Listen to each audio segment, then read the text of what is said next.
우리는 이스라엘 백성들의 방자한 행동에서 두 지도자를 보았습니다.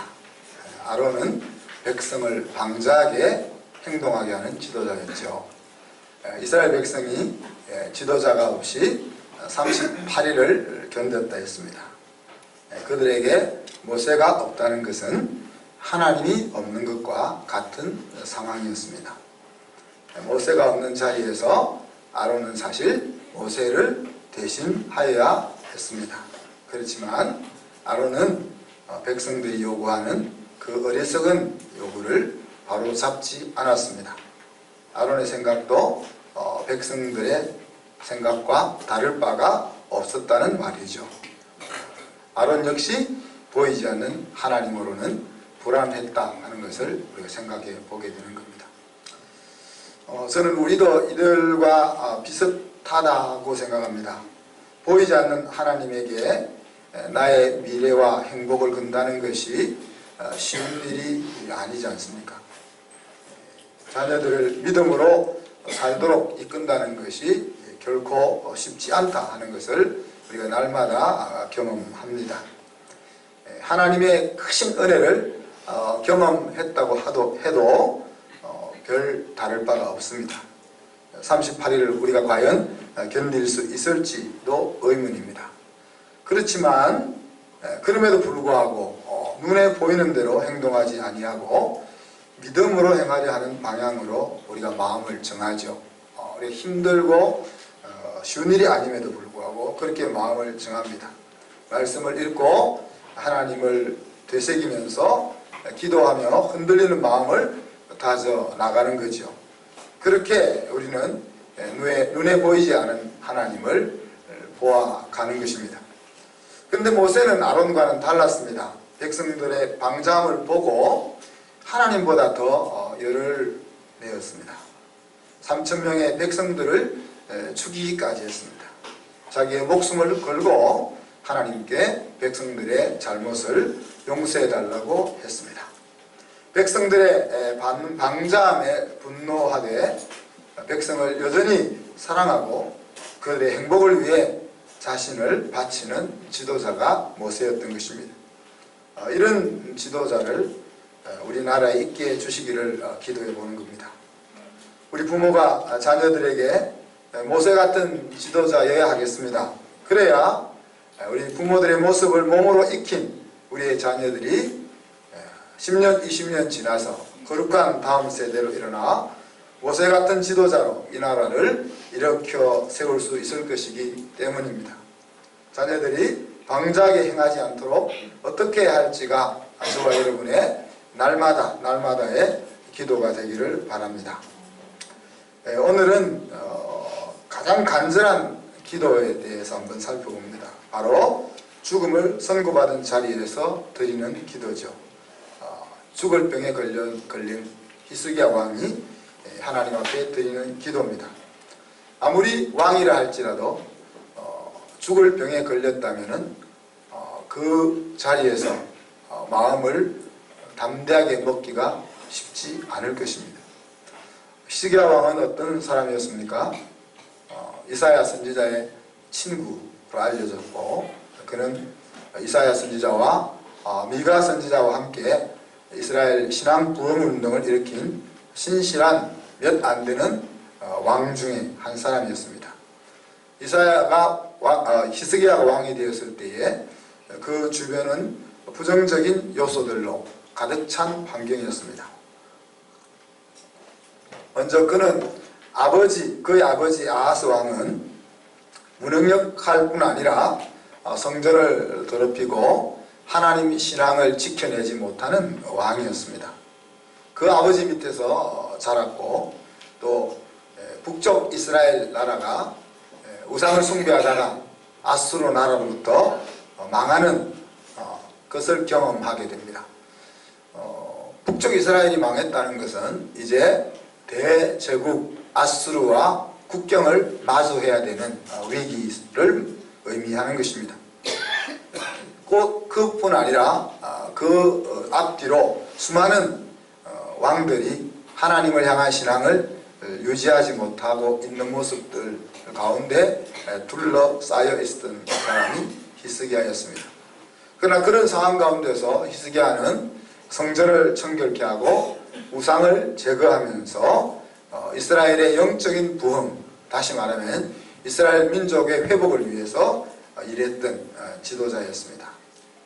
아마도 어떻게 이가 그런 왕 아버지 밑에서 이런 아들이 날 수 있을까 생각할 때 어머니를 우리가 생각해 볼 수가 있습니다. 어머니는 열왕기에 가보면은 스가랴 제사장의 딸 아비야였다, 그렇게 소개하고 있습니다. 그러니까 어머니의 선한 영향이 이 아버지의 그와 같은 모습 가운데서 받는 교사가 되어서 나는 아버지 같은 왕이 되지 않을 거야 라고 생각하지 않았겠나, 그런 마음을 우리가 생각해 보게 됩니다. 자, 그런 상황에서 아수르 왕이 직접 18만 5천 명의 대군을 이끌고 예루살렘 성전을 포위하고 심리전을 펼칩니다. 요 이전에 아수르 왕은 군대를 이끌고 와서 이스라엘에게 금 30달란트, 은 300달란트를 요구해 가지고 이스라엘 성전의 성전 문짝과 기둥에 입혀놨던 모든 금을 다 벗겨 가지고 아수르로 보내야 되는 그런 수탈당하는 치욕을 입는 상황 속에서 다시 예루살렘을 포위하는 일을 맡게 된 거죠. 우리가 그리스 로마 이야기하면서 도시국가 하나가, 큰 도시국가 하나가 인구가 5만 명이었다, 그렇게 이야기했으니까 18만 5천 명이라는 것은 대단한 수의 대군이라고 볼 수 있습니다. 여러분 영화 300에 등장하는 그 누구죠? 왕.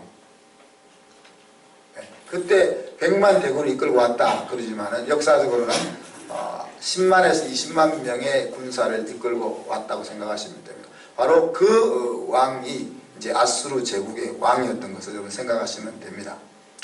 자, 오늘 읽었던 본문 1절에 보면 그때라고 이야기하고 있죠. 자, 그때 우리 1절만 같이 한번 읽어봅시다. 그때에 히스기야가 병들어 죽게 되니 아모스의 아들 선지자 예사야가 나아가 그에게 이르되 예수께서 이같이 말씀하시기를 너는 내 집에 유언하라 내가 죽고 살지 못하리라 하셨나이다 하니, 그때라는 말은 어떤 때인가 하면 이제 37장으로 가봐야 된다는 이야기죠. 16절로 20절에 보면 아수르 왕 사네립이 이스라엘을 공격해가지고 하나님을 모욕합니다. 그 상황을 여호수아가 하나님 앞에 아뢰죠. 하나님, 아수르 왕이 하나님의 이름을 업신여기며 방자하게 행하는데 하나님께서 꼭 우리를 구원해 주셔야 합니다.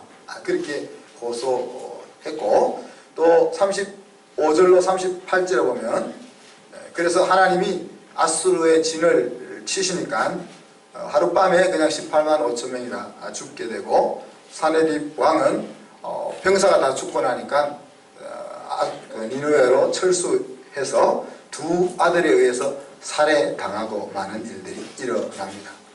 자, 이렇게 하나님의 크신 은혜가 임하고 열심히 영적 부흥을 위해 달려가고 있는 그때라는 말이죠, 그죠? 그때에 어떤 일이 일어난 겁니까?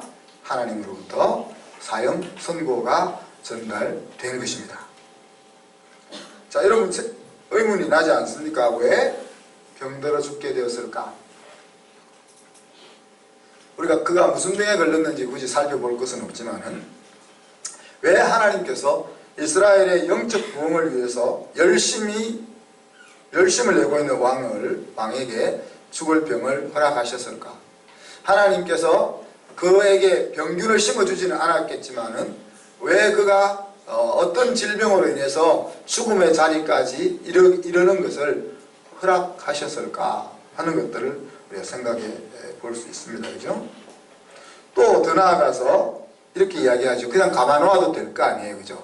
병들어서 살다가 때가 되면 죽을 텐데 마치 약을 올리는 것처럼, 야, 너 이제 너희 후손들에게 유언해. 너희 병은 낫지 않을 거야. 그리고 곧 죽을 거야. 그러니 이제 너희 자손들을 다 모아놓고 유언이나 남겨 그렇게 이야기하고 있는 거죠. 히스기야 다음으로 아들이 므낫세고 므낫세 다음으로 아몬이고 그 증손자가 요아스고 마지막 유다 왕이 히스기야입니다. 그러니까 히스기야 뒤에 계속 악한 왕들이 등장하다가 요아스 왕이라는 선한 왕이 한번 등장하고는 유다 나라가 그냥 망합니다. 그죠? 이런 상황 속에서 히스기야를 살려서 더 나라의 부흥을 이루셔도 될 터인데 왜 히스기야를 병들어 죽게 하셨을까? 그런 질문을 우리가 던질 수 있다는 거죠. 자, 근데 좋습니다. 하여튼 어찌됐든 간에 히스기야는 이제 죽게 되었습니다. 사형을 선고받았습니다. 그런데 이 상황 속에서 히스기야가 한 첫 번째 선택은 얼굴을 벽으로 향하고 기도하는 것이었다. 성경이 그렇게 이야기하죠. 일단 왕이니까 사실 나라에 있는 용한 의사들 다 불러다가 어찌된 병인지 살 길은 없는지 조사를 시켜야 하지 않겠습니까? 그죠? 그런데 또 그것이 또 저는 합리적인 일이라고 생각됩니다. 근데 그렇게 하지 않고 그냥 벽으로 돌아앉아서 그러니까 어떤 의료적인 조치를 취하지 않고 이게 지금 잘했다는 이야기가 아닙니다. 이제 히스기야는 그런 선택을 했다는 거죠. 그냥 벽으로 돌아앉아서 하나님 앞에 기도했다는 이야기죠. 사람의 도움을 찾지 않고 그 사형 선고를 내리신 내가 너 병을 낫게 해주지 않을 거야 라고 통보하시는 하나님 앞에 나아갔다 하는 이야기입니다.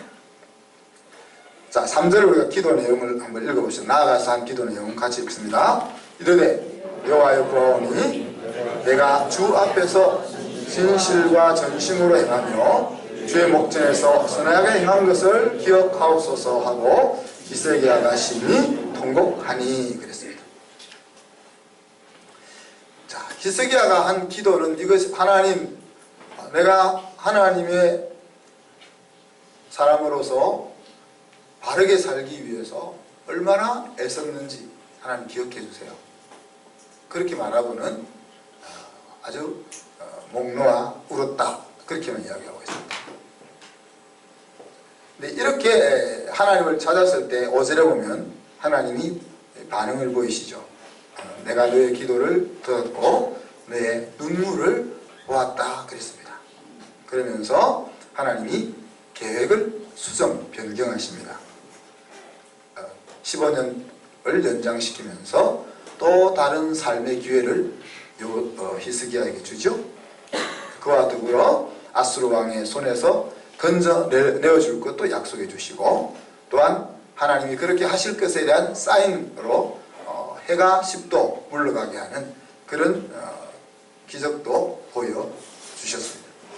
자, 오늘 읽었던 내용의 히스기야의 기도는 하나님, 내가 하나님 앞에서 전심으로 정직하게 진실하게 살려고 했던 것 기억해 주세요.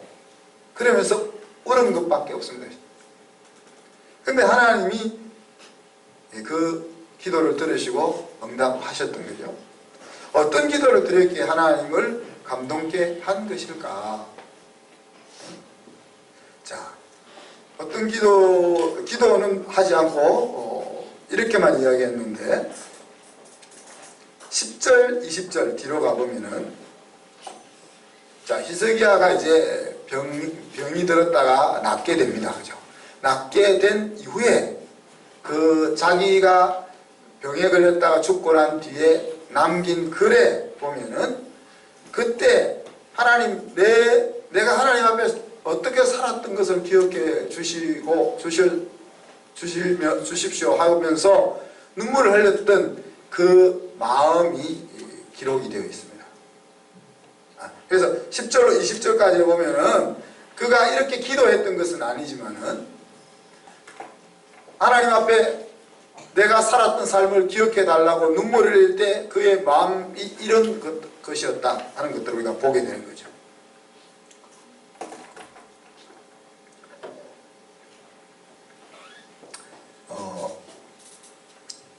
히스기야는 25살 때 왕으로 즉위합니다. 그리고 53세가 되어서 죽었습니다. 그러니까 여기서 15년 더 살다가 죽었으니까 15을 떼면은 히스기야가 하나님으로부터 죽음을 통보받은 나이가 몇 살이죠? 38. 제가 호주로 유학 갈 때 그때 나이 한참 왕성하게 뭔가를 할 수 있는 그 나이잖아요. 그죠? 중년에 어떤 생각을 가진 거예요? 보면 10절에 보면 나의 중년에 그렇게 이야기했어요. 자기가 한참 이제 나이가 들어서 80, 90 돼가지고 이제 더 이상 아무것도 할 수 없는 그때가 아니고 내가 뭔가를 할 수 있는 에너지가 가장 넘치는 그때에 그 다음에 이어서 쭉 보면 하나님께서 나의 생명을 박탈하셨습니다. 그렇게 이야기하죠. 그래서 이제 다시는 이 세상에서 하나님도 못 보고 다시는 이 세상에서 나와 함께 했던 사람들도 보지 못하겠구나. 그렇게 자기가 처한 상황을 노래합니다. 그리고 이와 같은 그 죽음의 통보를 받았을 때 히스기야가 어떻게 느꼈는가 하면은 자 12절 끝에 보면 조석간에 나를 끝내시리라. 주께서 나를 틀에서 끊으시리니 조석간에 나를 끊어내시리라. 끝내시리라. 그렇게 이야기했어요. 그러니까 하나님이 자기 인생을 잘 나가고 있는 자기 인생을 끌어내려서 세상에서 종치게 하는 그 같은 느낌을 히스기야가 느꼈다는 얘기죠. 그때. 그리고 14절에 보면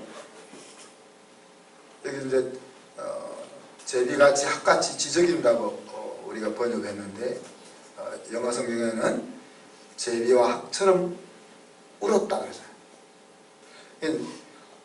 어떤 사람은 새가 지저귀다, 새가 노래한다, 그리고 어떤 사람은 새가 운다 그러잖아요.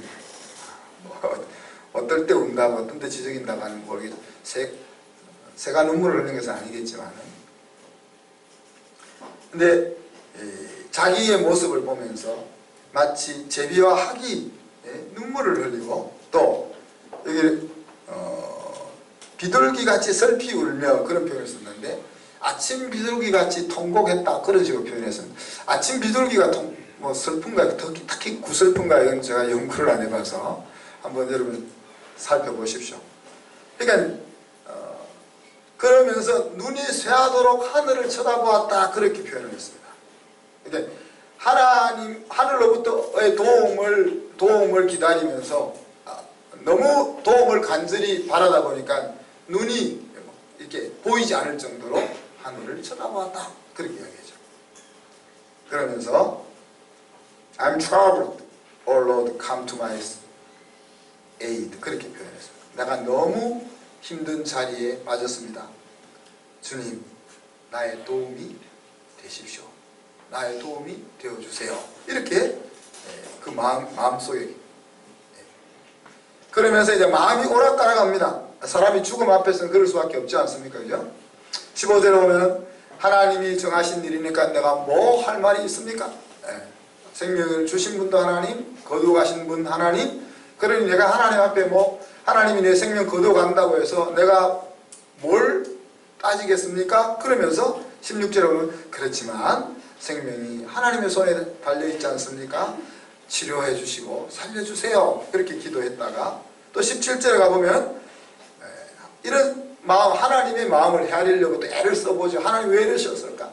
하나님 나에게 이런 죽음 같은 큰 고통을 더하신 것은 이것으로 끝내려고 하는 것이 아니라 이 뒤를 지나서 나에게 더 큰 평안을 주시려고 하시는 것이죠. 하나님 나를 사랑하시는 하나님께서 나를 구원하시고 용서하실 거죠. 그렇게 이야기하고 18절에 가면 죽은 자가 감사할 수 있습니까? 죽은 자가 하나님을 찬양할 수 있습니까? 죽은 자가 무슨 소망을 가질 수 있습니까? 그렇지만 19절에 가면 하나님께서 내게 살려주면 내가 산자로서 하나님께 감사할 것이고 또 하나님께서 나에게 베풀으신 그 신실하심을 내 자녀들 후손들에게 내가 알릴 겁니다. 그리고 20절로 가면 하나님의 구원이 임하면은 하나님의 성전에서 구원을 입은 모든 사람이 하나님을 찬양하게 할 것입니다. 그렇게 이야기하고 있습니다. 그래서 오늘 10절로 20절에 보면은 오늘 읽었던 본문에서 통곡했던 그 마음이 어땠는지 하는 것들을 읽어보게 되는 거죠. 자, 이런 기도를 들으시고 하나님은 계획을 바꾸셨습니다. 그죠? 여러분, 하나님은 변함이 없는 하나님이다. 그렇게 이야기했는데 하나님 굉장히 마음이 여리신 분 같아요. 우리가 앞에 아브라함의 기도에서도 들었고 모세의 기도에서도 들었고, 그죠? 자기 자녀가 말하면은 그 말을 외면하지 못하시는 하나님을 우리가 보는 거죠, 그죠? 앞에 이야기들은 열방을 생각하고 또 민족을 생각해서 드리는 기도니까 그랬다 치지만은 오늘 기도는 히스기야 자기 한 사람을 위해서 하는 기도잖아요. 자기를 위해서 기도하는 거잖아요. 근데 그 기도를 하나님이 외면하지 않고 계획을 바꾸셨다는 이야기입니다. 히스기야를 불쌍히 여기신 것이죠. 그런데 왜 15년만 더 살게 하셨는지, 53세면은 아깝잖아요, 나이가. 그죠? 다음 왕이 된 므낫세는 50 몇 년 동안 나라를 다스렸다 그랬는데 히스기야 왕은 28년입니까? 네, 28년밖에 못 다녔으니까 왜 하나님께 신실한 왕을 이렇게 짧게 살게 하시고 하나님께 반역하는 왕을 오래 통치하게 하시는지 이해할 수 없지만은 하나님 하여튼 15년만 더 살도록 계획을 바꿨습니다. 자, 그런데 15년 동안 두 번째 찬스를 받은 이 히스기야 왕이 어떻게 무슨 일을 했는지 우리가 히스기야 전체 이야기를 다 살펴볼 수는 없고 성경에 기록된 것만 우리가 살펴보면 바로 이제 다음 장으로 가면은 바벨론 사자들이 찾아왔을 때 이스라엘 나라의 유다 나라의 모든 보물을 보여주며 자랑합니다. 자, 지금은 아수르 제국이 유라시아 대륙을 지배하는 때고 바벨론은 아주 조그만 나라로 일어서고 있는 때입니다. 그래서 바벨론이 커지면서 결국 아수르는 바벨론에 의해서 무너지고 아수르가 또 한 시대를 제국으로 다스려 나가는 그런 시대가 오는 거죠. 자, 근데 그 사자들이 왔을 때 자기 왕궁의 곡간을 보여주면서 자랑하죠. 그럼 자랑하는 것이 나쁜 것일까요? 어떻게 생각하세요?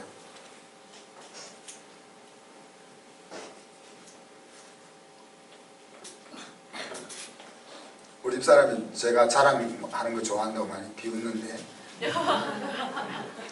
자랑하는 게 나쁜 건가요? 자, 인구를 조사하는 거가 나쁜 건가요? 대답을 안 하시네. 어떤 때는 나쁜 거고 어떤 때는 좋은 거 그렇습니다. 자랑할 수 있잖아요. 얼마든지 자랑할 수 있죠. 그런데 여기서는 자랑이 문제가 있는 자랑이기 때문에 문제가 되는 거죠. 그죠? 다윗이 인구조사를 할 때 하나님이 그것 때문에 백성들을 죽이잖아요. 그죠? 그런데 어떤 때는 하나님이 가나안 땅을 정복할 군사를 장정들을 헤아려 봐. 그렇게 인구조사를 시키기도 하잖아요. 그래서 의도가 뭐냐가 중요하다. 자랑할 때 의도가 무엇이며 인구조사를 할 때 의도가 뭐냐. 인구조사를 할 때 다윗의 마음은 뭐였어요? 야, 내가 나라를 잘 다스려가지고 이제 이만큼 부강해졌고 이제 다른 나라와 우리 군사가 싸워서 무찌를 수 있는 힘을 이만큼 갖추었다 하는 것을 알고 싶어 하는 거잖아요. 네. 하나님의 도움으로 전쟁은 여호와께 속해 있다. 그래서 하나님이 우리나라를 지키고 보호하신다. 우리가 외교도 중요하지만 외교보다 더 중요한 것은 하나님이 기뻐하는 통치를 하느냐 이것인데 그렇다고 다윗이 하나님 없이 마음대로 나라를 다스리겠다는 것은 아니지만 하나님에게 매어 달리지 않아도 나라를 왕으로서 지켜낼 수 있는 그런 것들을 자랑하고 싶었던 거죠. 확인하고 싶었던 거죠. 그것에 문제가 있는 겁니다. 히스기야 왕도 마찬가지예요. 하나님이 은혜를 주셔서 이렇게 우리나라가 부강해졌습니다 하는 것을 알리려고 했다기보다는 이제 자기의 통치하에 나라가 얼마나 부귀를 누리고 있는지 그것을 자랑하고 싶었던 것이 문제가 되는 거죠. 그래서 결국은 이것이 이제 나중에 바벨론이 제국이 되었을 때 유다 나라가 넘어가서 포로가 되는 빌미를 제공하게 됩니다. 자, 이것이 이제 15년 생명을 연장받았던 우리 히스기야 왕이 했던 첫 번째 보고입니다. 두 번째 보고는 그가 3년이 지나서 아들을 낳죠. 그 아들의 이름이 므낫세입니다. 그리고 히스기야가 죽고 나서 이 아들이 3년 있다가 나왔으니까 12살 때 왕으로 즉위합니다. 그리고는 55년 동안 유다 나라를 다스리는데 그는 친아수르 정책을 채택합니다. 아버지는 아수르로부터 하나님의 은혜를 가지고 나라를 지켜냈는데 친아수르 정책을 하겠다는 말은 무슨 말이에요? 하나님을 의지해서 나라를 지키겠다는 것이 아니고 외교와 정치를 통해서 나라를 이끌어 가겠다, 그런 뜻이 되겠죠. 그래서 실제로 므낫세가 통치할 때는 유다 나라가 아수르 나라의 속국과 같았다, 그렇게 이야기합니다.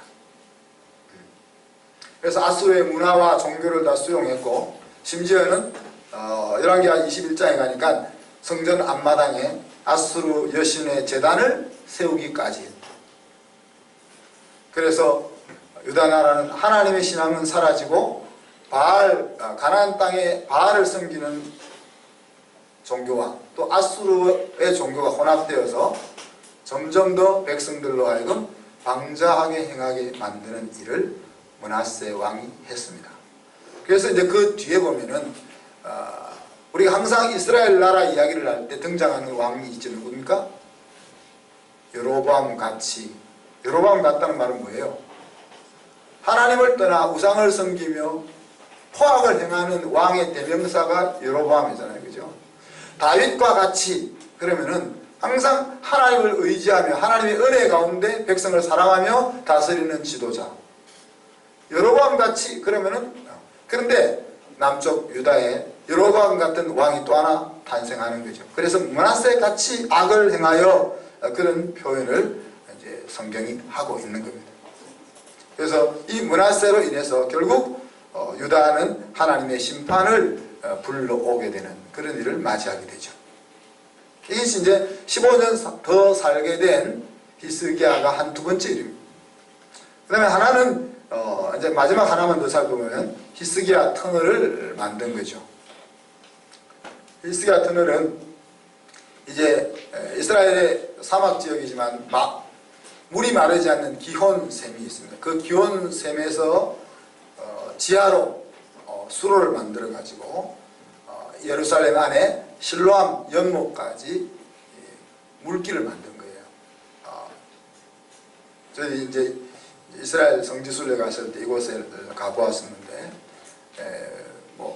이제 그 우기 때는 그 수로로 물이 이만큼 차죠. 저희들이 갔을 때도 이게 물이 허벅지까지 올라오는 그 터널을 지나갔었는데, 그러니까 그 터널을 계속 따라서 내려가면 실로암 연못이 도달되는 거예요. 그래서 그 연못에서 계단을 따라 올라오면은 바로 예루살렘 성전이 되는 거예요.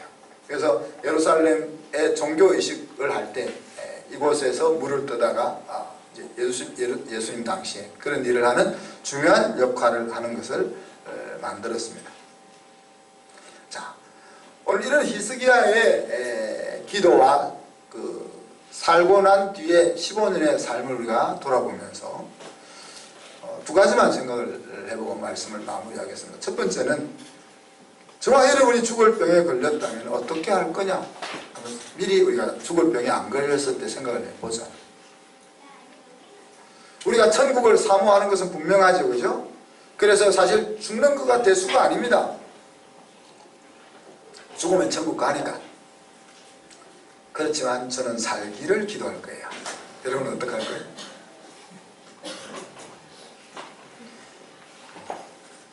여러분은 그냥 천국이 좋사오냐고 가실 것 같이 계신 것 같은데, 혹 마무리하지 못한 사명이 있을 것은 아닌가?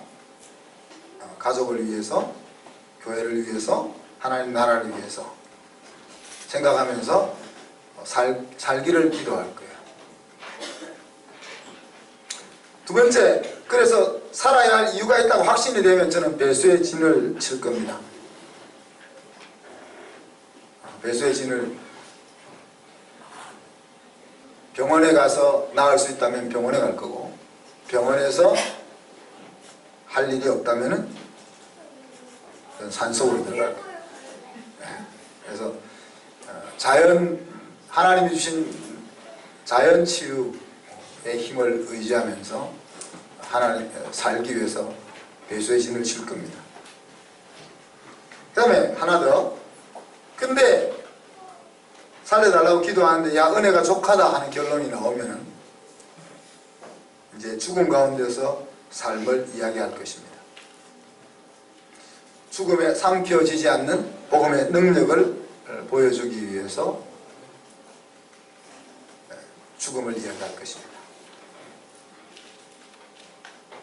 제가 오래전에 한번 설교 시간에 예를 들은 적이 있는데, 서울대학을 간 독자 아들, 어머니가 그 아들을 바라보면 삶의 이유가 되는 거죠. 근데 그 아들이 죽을 병에 걸린 겁니다. 처음에는 그 사실을 받아들일 수가 없었죠. 그러나 시간이 지나면서 마음이 안정되고 이 아들과 어머니 사이에는 죽음의 대화가 오고 갑니다. 죽음 앞에서 절망스러운 이야기가 오고 가는 것이 아니라 곧 죽음이 나에게 올 것이지만 그 죽음을 맞이하면서 어떤 삶을 살 것인지 하는 것들을 나누면서, 그 뒤에는 그 아들이 죽었는지 안 죽었는지 몰라요. 그러나 그 죽음의 선고 앞에서 어머니와 아들은 아주 날마다 두 사람이 부흥회를 했던 것을 들었습니다. 건강할 때 죽음을 생각하는 것이 저는 좋다고 생각합니다. 막상 우리가 죽음 같은 질병 앞에 서게 되면은 그때는 생각할 정신적 여유가 없기 때문에 그렇습니다. 청년의 때에 은퇴 후의 삶을 계획하는 것이 좋습니다. 막상 은퇴할 나이가 되면은 보람있고 가치 있는 삶에 대해서 생각할 여유가 없기 때문에 그렇습니다. 그렇게 미리 생각하는 것이 승리하는 삶의 지혜라고 저는 믿습니다. 그래서 여러분도 만약에 내가 죽을 병에 걸렸다면 나는 어떻게 할 것인지 미리 마음속에 잘 정리하시길 바랍니다. 두 번째는 우리에게 주어진 두 번째 기회를 어떻게 사용할 것인가 하는 겁니다. 히스기야의 마지막 15년은 어땠습니까? 아쉽지 않습니까? 어떻게 얻은 15년입니까? 그죠? 하나님 앞에, 하나님 내가 어떻게 당신 앞에서 살았던 것 기억해 주세요 하면서 눈물을 흘리며 얻어낸 15년인데 너무 아쉽게 15년을 사용해버렸죠, 히스기야. 어찌 보면 38세까지 불같이 산 것이 아름다웠을 수도 있습니다. 여호와의 신앙을 회복시키기 위해서 혼신의 힘을 기울여 13년 동안 달려왔던 그 젊음의 인생이 히스기야에게는 가장 멋있을 수 있지 않았겠어요? 그죠?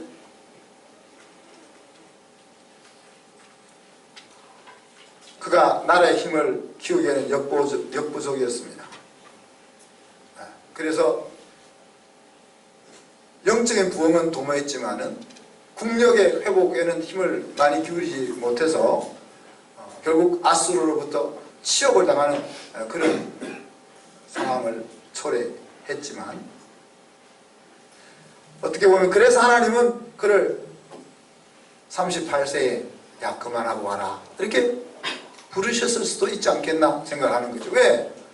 38세 때 딱 마감했으면 참 멋있었다 이렇게 할 수 있었는데 15년 더 살고 나서 보니까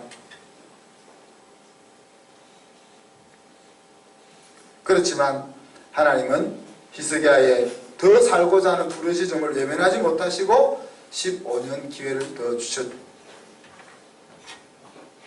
그러나 그에게 주어졌던 이 15년의 기회는 그의 인생에 없었으면 더 낫지 않았겠나 생각이 보는 겁니다. 사랑하는 성도 여러분, 생명의 연장은 큰 의미가 없습니다. 물론 우리가 사랑하는 사람들과 더 시간을 같이 한다는 의미에서는 의미가 있겠지만, 그래서 우리는 생존의 연장이 아니라 삶의 연장이 되게 해야 합니다. 그죠?